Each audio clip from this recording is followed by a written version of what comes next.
Selamat bertemu dengan saya Ibu Pramuji Hastuti dari Program Studi Magister Ilmu Biomedis Fakultas Kedokteran, Kesehatan Masyarakat dan Keperawatan UGM.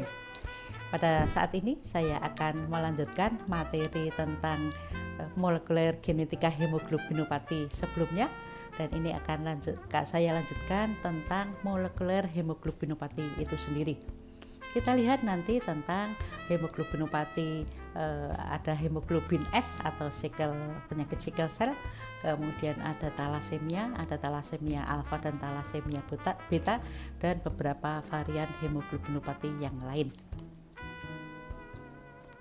Hemoglobin S atau sickle cell disease secara epidemiologi ini banyak ditemukan di daerah Afrika.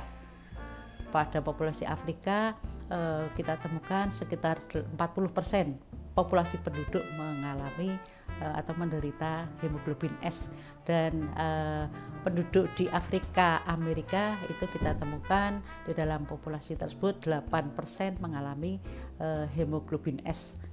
Dan dalam keadaan heterozigot atau sebagai pembawa atau sebagai sickle cell trait, di sini justru kadang-kadang menguntungkan di dalam suatu daerah tertentu seperti daerah endemik malaria, karena di sini hemoglobin dengan bentuk sickle itu plasmodium tidak mudah masuk, sehingga penderita sickle cell trait ini justru cenderung tahan terhadap malaria. Dan ini ditemukan antara 30-40% penderita hemoglobin S.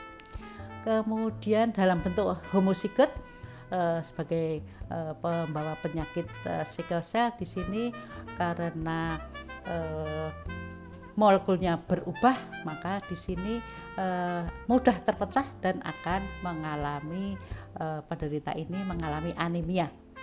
Dan ini karena pada kondisi kekurangan oksigen mudah mengalami oklusi atau mudah mengalami perubahan struktur, sehingga akan menjadi bentuk yang seperti sickle atau bentuknya S, dan ini akan mengalami presipitasi, kemudian akan menjadi bentuk taktoid dan nanti akan membentuk struktur seperti S tadi. Terjadinya mutasi ini karena adanya mutasi pada DNA yang menyandi rantai globin beta.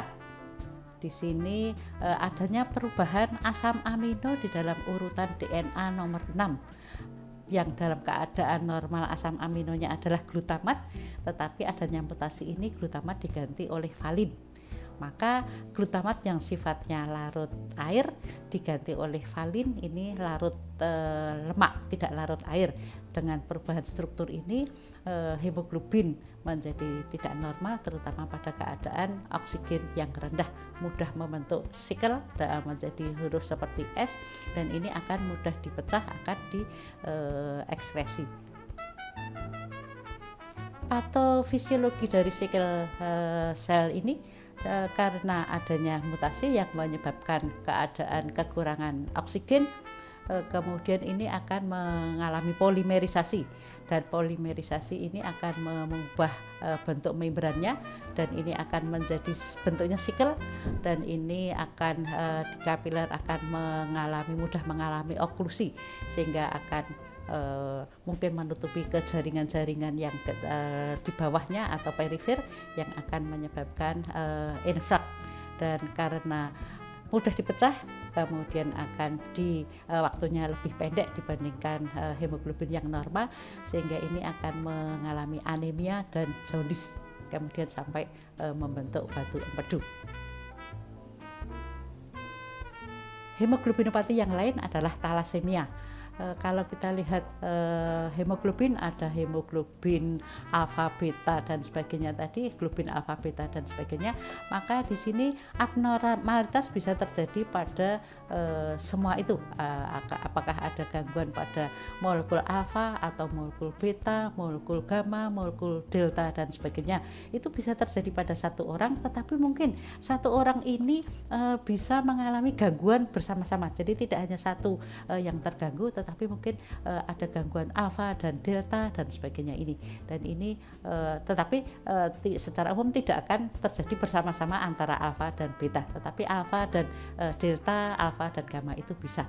Dan karena adanya gangguan ini menyebabkan produksi globin yang terjadi itu tidak seimbang, sehingga karena tidak seimbang ini bagian yang lebih banyak ini akan mudah degradasi, kemudian akan terjadi presipitasi dan sebagainya.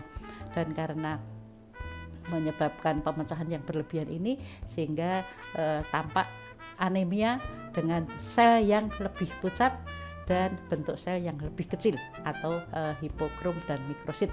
Dan ini yang karena pemecahan yang berlebihan ini akan menyebabkan dalam nanti proses eritropoiesis juga terganggu, kemudian spleen juga akan mengalami pembesaran. Epidemiologi dari thalassemia ini dapat mempengaruhi baik pada laki-laki ataupun perempuan dengan kira-kira angkanya 4,4 per 10.000 kelahiran hidup. Untuk alfa thalassemia ini banyak ditemukan pada penduduk di Afrika dan Asia Southeast. Kemudian beta thalassemia banyak kita temukan pada penduduk Mediterranean, juga Afrika dan Asia Tenggara.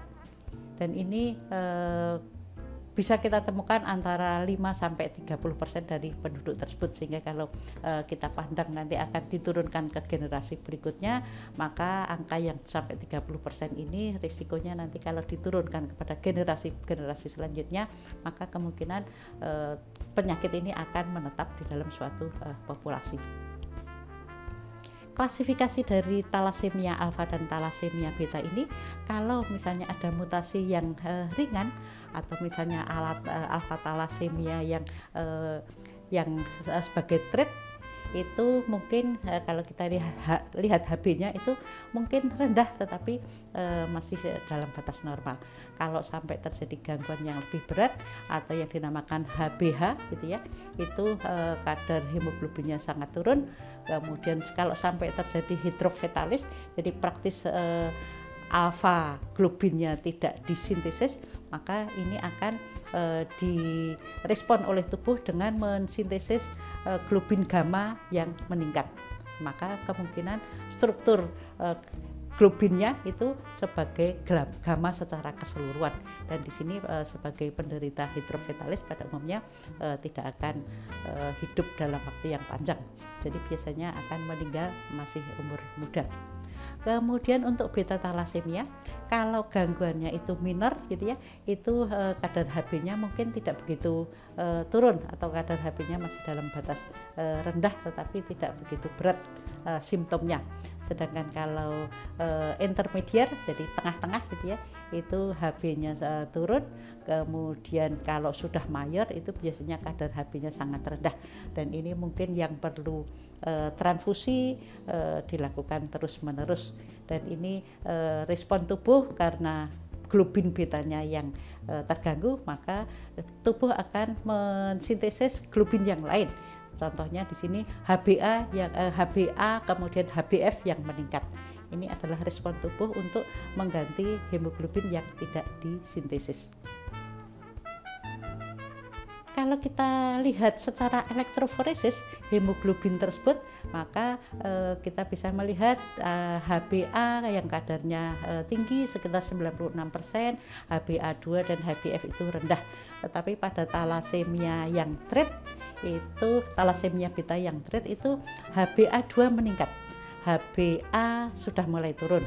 Sedangkan ya kalau mayor gitu ya, HbA-nya mungkin sangat rendah disintesis, kemudian HbF-nya meningkat. Jadi HbF-nya ini sebagai mungkin diagnosis kalau seseorang thalassemia beta mayor ini HbF-nya sangat meningkat. Sedangkan untuk penderita sickle cell gitu ya, kalau sebagai trait itu ada band dari hemoglobin yang tidak sama di tempat HbA2, HbF ataupun HbA. Jadi ada di tengah-tengah antara HbA2 dan HbF. Kalau trait itu tinggi, tetapi untuk yang pembawa sickle cell anemia yang berat itu HbS-nya akan sangat meningkat, Hba kemungkinan tidak disintesis sama sekali. Kalau kita lihat dari alfa thalassemia, misalnya ini dari gambar bisa kita lihat disandi dari 4 gena gitu ya, dari orang tua satu dan orang tua membawa 2 gen dan orang tua satu yang lain membawa 2 molekul 2 DNA yang menyandi gena alfa globin ini. Maka kalau ada satu mutasi dari orang tuanya, ini masih dikatakan silent carrier atau pembawa thalassemia alfa yang ringan. Kemudian kalau 2 mengalami mutasi, maka ini dikatakan sebagai pembawa thalassemia alfa. Kalau dari orang tuanya tidak membawa atau tidak menyandi dari globin alfa ini, kemudian yang satunya masih membawa satu gen yang menyandi globin alfa ini, maka penderita ini dinamakan HbH. Kemudian kalau orang tua keduanya tidak menurunkan ke generasi berikutnya ini kedua globin alfa ini yang akan disandi, maka penderita ini dinamakan hidrofetalis. Jadi yang paling bawah itu adalah yang paling berat, kemudian HbH itu agak lebih ringan dibandingkan hidrofetalis. Tetapi juga kalau kita lihat tadi Hb-nya juga sangat rendah.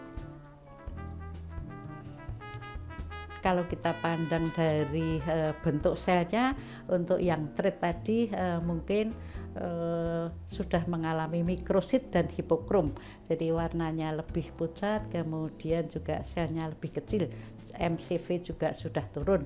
Tetapi ini mungkin agak dibingungkan dengan penderita anemia yang lain, bukan karena alfa thalassemia, tetapi mungkin anemia karena kekurangan besi. Jadi perlu dieksklusi dulu apakah sebenarnya seorang pasien ini anemia karena kekurangan besi, atau kalau ini sudah dieksklusi berarti kemungkinan alfa thalassemia.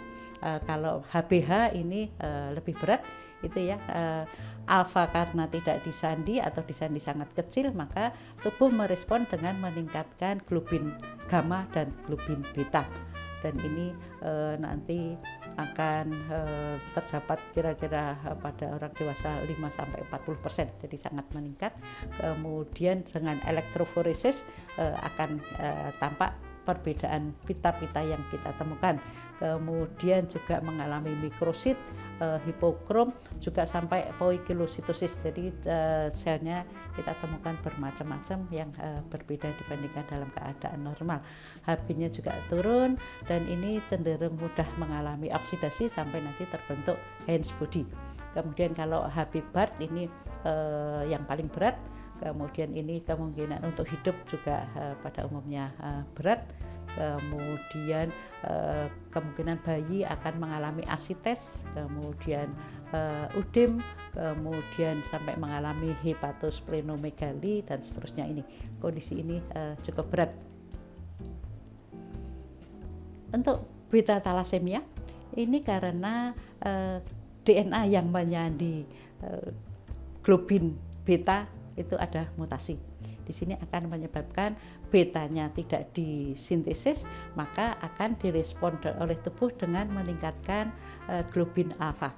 Dan ini banyak kita temukan di daerah Mediterania, di daerah Yunani, Siprus, Italia dan sebagainya. Ini kemungkinan karena adanya mutasi di dalam DNA tersebut, maka di dalam pembentukan RNA juga terganggu, kemudian sampai nanti beta tidak disintesis akan diganti oleh alfa. Sudah banyak kita temukan, sampai mungkin beberapa ratus mutasi yang kita temukan pada thalassemia beta ini. Dan kemungkinan antara satu daerah dengan daerah yang lain itu berbeda di dalam mutasinya. Dan di sini karena beta yang tidak disintesis, maka alfa yang ditingkatkan, dan ini akan tertimbun karena jumlahnya yang berlebihan. Ini akan menyebabkan lebih toksis. Jadi di sini deposition more toxic than beta gene. Jadi kalau dari hemoglobin talasemia alfa tadi, maka beta yang disintesis banyak itu tidak sekuat toksisitasnya dibandingkan talasemia beta, karena alfa yang disintesis lebih banyak ini lebih toksis dibandingkan kalau globin betanya yang lebih banyak.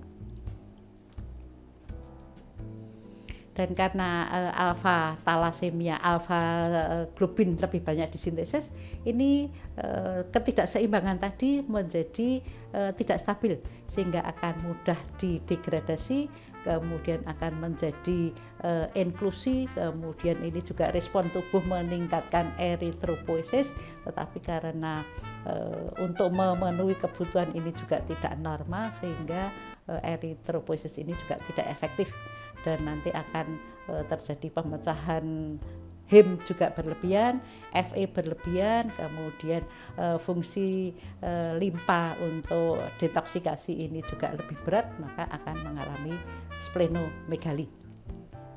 Tetapi ada kondisi di mana pada daerah endemik malaria justru HbF yang meningkat ini pada penderita talasemia beta, terutama yang carrier gitu ya, yang tidak berat, talasemia beta yang tidak berat, maka HbF yang meningkat ini justru lebih resisten terhadap Plasmodium malaria. Jadi ini di daerah endemik malaria menguntungkan pada penderita talasemia beta yang carrier. Jadi di daerah endemik malaria ini mungkin talasemia beta carrier frekuensinya lebih tinggi. Dan kalau kita bandingkan antara talasemia beta yang minor, kemudian yang intermediate dan mayor, kita lihat hemoglobinnya yang mayor sangat-sangat rendah, kemudian MCV, MCH ini juga ada perbedaan gitu ya, sudah MCV turun, kemudian MCH juga turun, kemudian ini RDW-nya juga meningkat, kemudian bentuk sel juga ada menjadi lebih pucat, kemudian Hb lebih rendah, kemudian selnya juga beberapa selnya itu akan berubah.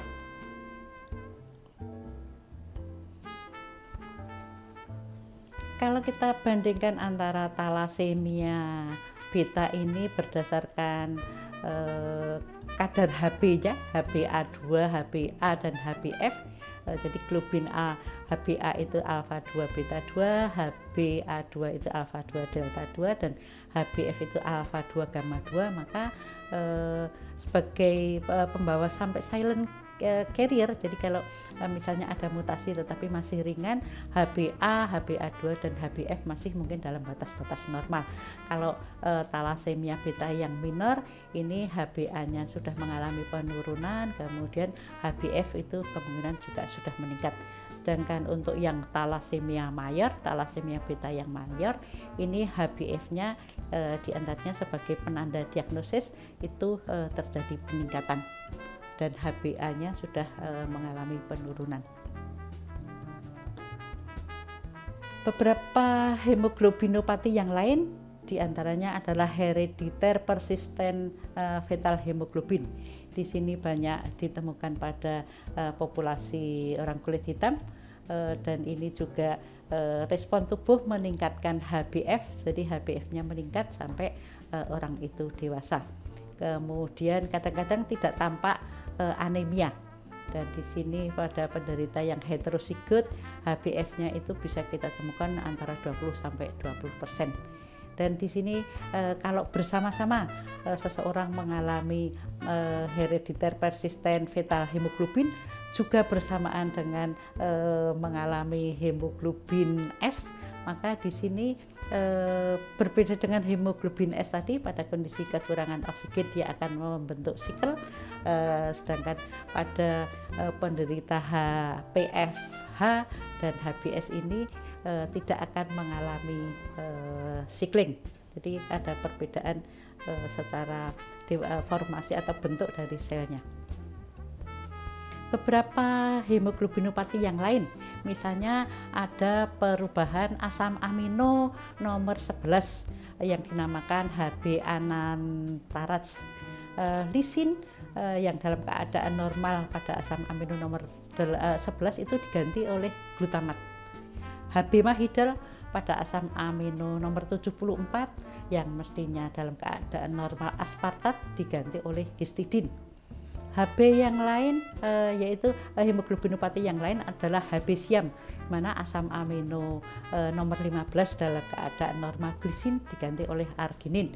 Juga HB Swan-Dok ini asam amino nomor 109 leusin diganti oleh adanya arginin. Juga HB Constant Spring dalam kondisi normal asam amino yang disandi adalah 141, kemudian triplet nukleotida yang menyandi berikutnya adalah stop codon, tetapi stop codonnya ini diubah menjadi glutamin.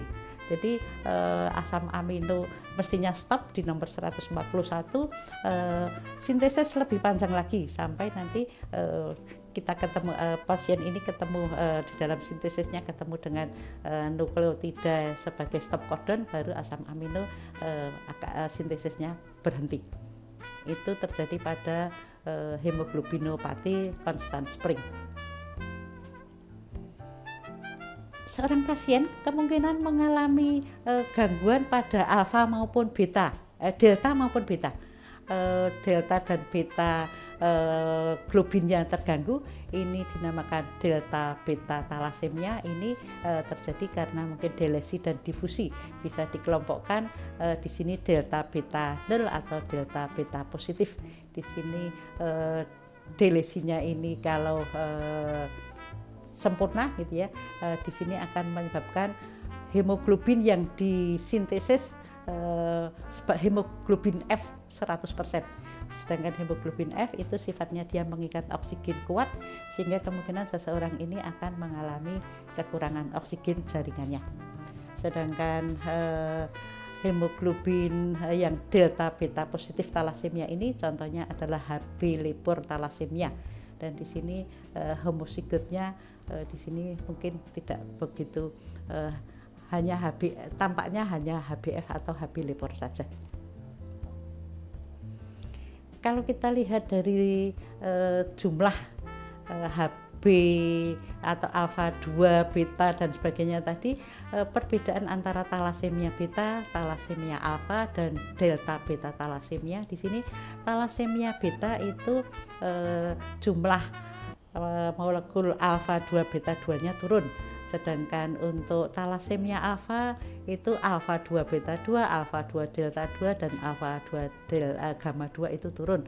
Sedangkan delta dan beta talasemia ini alfa 2 beta 2 dan alfa 2 delta 2 yang turun. Jadi ada beberapa perbedaan ya, molekul-molekul yang kadarnya turun pada alfa, beta dan mungkin delta beta talasemia.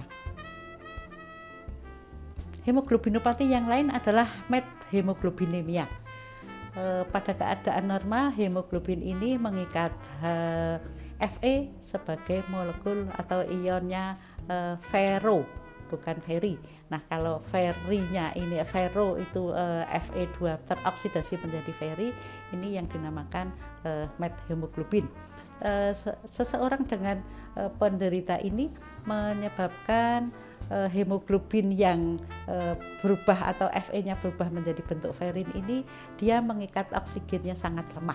Ini beberapa contoh adalah HBM. HBM ada saskaton, HBM kankari dan sebagainya ini. Kemudian di sini karena praktis hemoglobin tidak bisa mengangkut oksigen, maka kadang-kadang seseorang ini tampak sianusis, kekurangan oksigen. Kemudian penyebab yang lain adalah NADH diaforase defisiensi, sehingga di sini untuk mengubah hemoglobin Fe-nya sebagai bentuk Feri menjadi bentuk Vero itu terganggu, sehingga tampak hemoglobinnya sebagai pembawanya sebagai Feri gitu ya. Kemudian di sini bentuk atau warna darah gitu ya, yang dalam keadaan normal berwarna merah, nanti darahnya itu tampak coklat gitu ya, karena Fe-nya bukan dalam bentuk Vero tetapi dalam bentuk Feri. Kemudian ada hemoglobinopati yang lain adalah HbE. Di sini banyak ditemukan pada populasi Southeast Asia, banyak ditemukan pada populasi Thailand, Khmer, kemudian juga Burma, Malaysia dan sebagainya. Ini tidak ditemukan pada populasi Chinese dan Jepang. Dalam keadaan heterosigot itu asimptomatis, jadi tidak tampak sebagai pembawa hemoglobinopati. Tapi setelah kita lihat urutan DNA-nya gitu ya, kita tahu bahwa ada mutasi. Dalam bentuk heterosigot mungkin tidak tampak simptomnya, tetapi dalam keadaan homosigot molekulnya hemoglobin itu menjadi lebih kecil sebagai selnya menjadi mikrosit, ataupun warnanya menjadi lebih pucat, hipokrom. HbE ini terjadi mutasi pada urutan asam amino nomor 26. Glutamat diubah menjadi lisin pada rantai globin betanya ini. Jadi fenotipnya hampir sama dengan thalassemia beta plus gitu ya. HbE trait ini tampak mikrosit, kemudian dengan MCV-nya juga turun, dan dengan HPLC akan tampak perbedaan strukturnya, perbedaan pita-pitanya berubah antara